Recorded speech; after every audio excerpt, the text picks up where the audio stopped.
It took you 90,000 years to get from hunter-gatherer to farmer. After that, how long did it take you to become industrialists? About 10,000 years? Atomic power. 200 years? Computers, the information age. 50 years?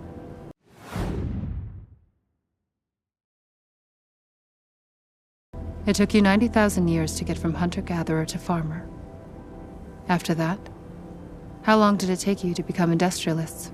About 10,000 years? Atomic power. 200 years? Computers, the information age. 50 years?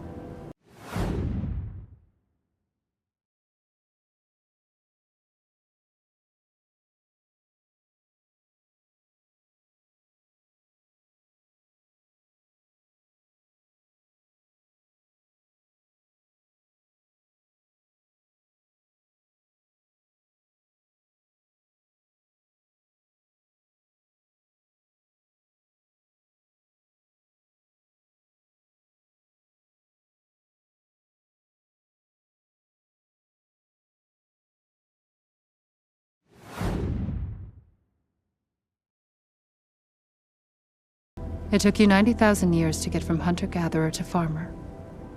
After that, how long did it take you to become industrialists? About 10,000 years? Atomic power. 200 years? Computers, the information age. 50 years?